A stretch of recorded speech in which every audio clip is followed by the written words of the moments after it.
naka nga ko jàngatee ñoom ñoo war a jongante face à cette équipe du Kenya. Bon, je pense que depuis bi Pape Bouna Thiaw jëlee la tête de l'équipe nationale du Sénégal amuñu woon habitude di gis muy évoluer avec un schéma à 3 derrière léegi nag je pense que si genre match yi si yenn situation yi day nekk tamit une opportunité pour nga mën a tester de nouveaux schémas de nouveaux systèmes yi nga xamante ne équipe bi voilà dinañ ko mën utiliser donc aujourd'hui c'est un schéma 3-4-3 comme ni nga ko waxee dans les buts Edouard Mendy Kalidou Koulibaly Abdoulaye Seck la titularisation de Mamadou Sarr ñi ngi ko doon xaarani moom itamit je pense que après le match contre le Brésil ñi ngi doon xaarani tamit ay quelques changements sur le 11 de Pape Bouna Thiaw la titularisation de Ilay Camara ak El Hadj Malick Diouf comme piston Pathé Ciss Pape Alassane Gueye au niveau de l'entrejeu Ibrahima Mbaye Sadio Mané Nicolas Jackson Ismaïla Sarr ak Iliman Ndiaye ñi ngi ci banc bi donc je pense que face au Kenya aujourd'hui Pape Thiaw dina am loo xamante ne dina ko jéem a essayer am na ay schéma yu bees yi nga xamante ne bëgg na ko mettre en place parce que ci Coupe d'Afrique bi nga xamante ne moom la ñuy jëm il faut s'attendre à des situations yi nga xamante ne il faut être dans la diversité de formation donc si genre match yi dafay permettre au coach encore une fois ñu essayer lu bees un schéma 3-4-3 léegi nag je pense que le problème sera au niveau de l'animation mais jàpp naa ne que il y aura des permutations entre Ibrahima Mbaye ak Sadio Mané Ibrahima Mbaye c'est un joueur boo xamante ne il a cette capacité d'évoluer dans tous les compartiments offensifs milieu offensif excentré gauche excentré droite donc je pense que aussi il faut surveiller l'attitude de Nicolas Jackson par moment Nicolas peut basculer sur le côté gauche Sadio Mané ñëw dans l'axe Ibrahima Mbaye peut jouer comme excentré droite il peut y avoir des permutations aussi Sadio peut venir jouer comme excentré droite Ibrahima Mbaye peut se retrouver comme excentré gauche loolu la ñu gën a tàmm sax di ko gis muy jouer ak cette équipe du Paris Saint-Germain Luis Enrique ci registre boobu noonu moom la koy gën a utiliser loo donc je pense que ça va être un match boo xamante ne dans l'aspect tactique dinañ ci indi une analyse et sur le décryptage tactique aussi dina am ay appréciations yi nga xamante ne dinañ ko indi ci wàllu boobu bu baax. D'accord donc mu nekk lu am solo Mamour donc à part loolu ñu gis ba tey damay des ci 11 yi gis nañ dañu rencontré le Brésil am ci une défaite donc tey face au Kenya ñu gis un changement ci li nga xamante ni si ni moom moo di ci façon bi nga xamante ni Pape Thiaw fas yéene ko andi la nga jàpp ni moom moo war a changement là. Bon il fallait s'y attendre mais man comme ni ma ko waxee woon rek dama ne changement yi du xaw a bëri. léegi nag sànq jot nañu benn information. muy Sénégal dina football ak équipe bi nga xamante ne moom mooy Tunisie. donc je pense que match boobu nag dinañu am en tête. Schéma bi nga xamante ne Pape Thiaw moom la ñu war a proposer pour la prochaine Coupe d'Afrique des Nations donc match boo xamante ne officialisé nañ ko Sénégal dina football ak cette équipe de la Tunisie le 18 décembre déjà le 12 mooy nekk la remise du drapeau. Le 13 ñi ngi xool ndax du am un match amical au stade Abdoulaye Wade le 14 mu nekk le départ pour la Tunisie le 18 match amical contre la Tunisie et le 19 décembre mu nekk départ pour Tanger Lions yi war a dem effectuer seen regroupement pour la prochaine Coupe d'Afrique des Nations mais je pense que tey jii ñi ngi doon xaarani la titularisation de Pathé Ciss moom mi nga xamante ne même face au Brésil ñu bëri ñi ngi doon évoquer sa titularisation Mamadou Sarr genre situation yii nii genre match yi effectivement coach bi daf koy lancer mu def sa première moom itamit mu nekk un choix révélateur et je pense que ki nga xamante ne nag moom mooy le jeune Mamadou Sarr moo remplacé numériquement Abdoulaye Mbow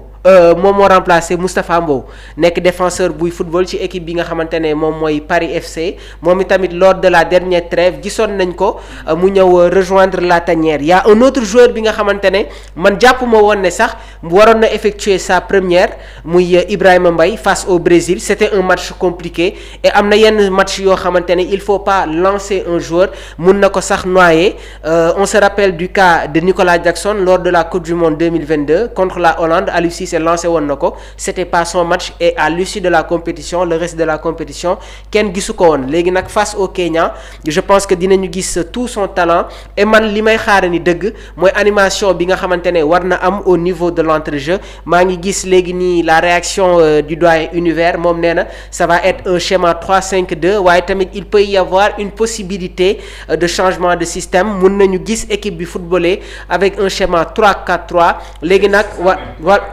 voilà 3-4-3 alors sur les couloirs je pense qu'aujourd'hui il y aura de l'animation. El Hadj Malick Diouf, Ilaay Camara. Ilaay c'est un joueur boo xamante ne il a des aptitudes offensives. bi muy nekk dans le championnat belge laata muy ñëw Anderlecht sax. yàgg nañ ko di ko gis muy football ci registre boobu noonu El Hadj Malick Diouf ñun ñëpp xam nañ ne que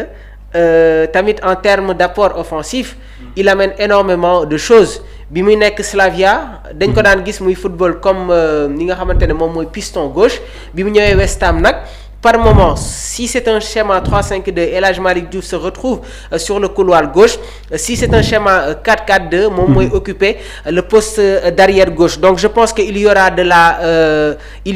de l'animation ci entrejeu bi nag dinañu surveiller tey lan la Pathé Ciss di indi parce que genre match yi day permettre aux joueurs ñu def une bonne prestation. waaye tamit dafay permettre aux joueurs mu wane sa capacité. Aujourd'hui Pathé est titulaire.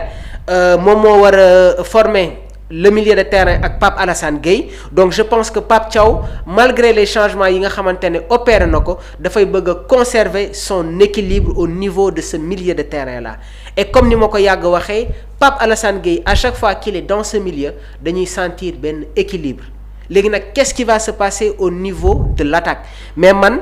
constat bi mooy def mooy Sénégal match yi nga xamante ne daf ko remporter facilement il y a toujours eu des links entre les différentes lignes et coordination su amee dafay permettre aux attaquants du ñu dépenser trop d'énergie loolu moo leen di permettre ñu am un second souffle ñu am tey jii cette sérénité une fois arrivé dans un certain périmètre léegi nag am nañu Iliman Ndiaye am nañu Ismaïla Sarr je pense que dans la deuxième mi-temps le Sénégal va bien augmenter le rythme et pourquoi pas encore une fois dellu si waat sur notre schéma habituel 4-3-3 permettant aussi aux autres joueurs de rentrer et de faire une très bonne prestation dans cette rencontre Badara. Merci beaucoup Mamour donc mi ngi doon fàttali leen que ni yéen a ngi Sport Live donc ñuy waxtaanee lépp loo xamante ni ñeel na mbirum match bi nga xamante ni ci kanam tuuti incha allah rabbi dans moins de 48 minutes incha allah rabbi di ngeen am le coup d'envoi donc Sénégal. Kenya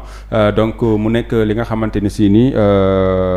match amical lay daal doon ngir waajal li nga xamante ni moom moo di sunu match contre sunu CAN bi nga xamante ni si ni moom la ñu war a fas yéene amal incha allahu rabbi le ci li nga xamante ni moom moo di mois décembre incha allahu rabbi bi ñu daal di dëgmal foofee ca Maroc donc ñu gis ki nga xamante ni moom moo di Sénégal contre li nga xamante ni moom moo di Brésil ba tey dañuy desandi foofu noonu est-ce que par exemple joué nañ ci avec une défaite boo xamante ni si ni bon on a rencontré le grand Brésil donc mu daal ñuy daan sur 2-0 est-ce que loolu mën na am benn répercussion ci li nga xamante ni moom moo di match bi ñu war a joué tey. bon je pense que contre le Brésil dafa am ay apprentissage yu am solo yi nga xamante ne jëlee nañ ko ci boobu les rencontres parce que en termes de tactique en termes de schéma gis nañu ñaari entraîneurs yi lan lañ ñu proposé. léegi nag ci match boobu noonu équipe nationale du Sénégal dafa bàyyi mëninam. c'est-à-dire rencontre yu gën a compliqué les rencontres choc yi nga xamante ne Sénégal gagné na ko dañu indi benn intensité au niveau du milieu de terrain indi un impact Sénégal doon effectuer un pressing très haut contre la RDC loolu moo amoon bi ñuy joué ak équipe bi nga xamante ne moom mooy Angleterre c'était la même chose donc je pense que tey jii nii Pape Thiaw va amener quelques rectifications léegi nag ce qu'il faut admettre li nga xamante ne moom la ñu war a nangu mooy contre le Brésil ci benn période bi dañu raté li nga xamante ne moom mooy suñu aspect tactique parce que Pape Thiaw avant la compo probable man neewoon naa leen que le Sénégal doit continuer à jouer avec ses 4 attaquants muy Iliman Ndiaye Ismaïla Sarr Nicolas Jackson ak Sadio Mané. ñu bëri ñi ngi doon évoquer ne genre match yooyu noonu il faut que ñu indi une densité au niveau du milieu densité boobu noonu am nañ ko parce que avec Gana Pape Alassane Sadio Mané il peut y avoir tey jii benn rythme bu intense au niveau de l'entrejeu léegi nag Pape Thiaw dafa am schéma boo xamante ne moom moo ko jox satisfaction muy lan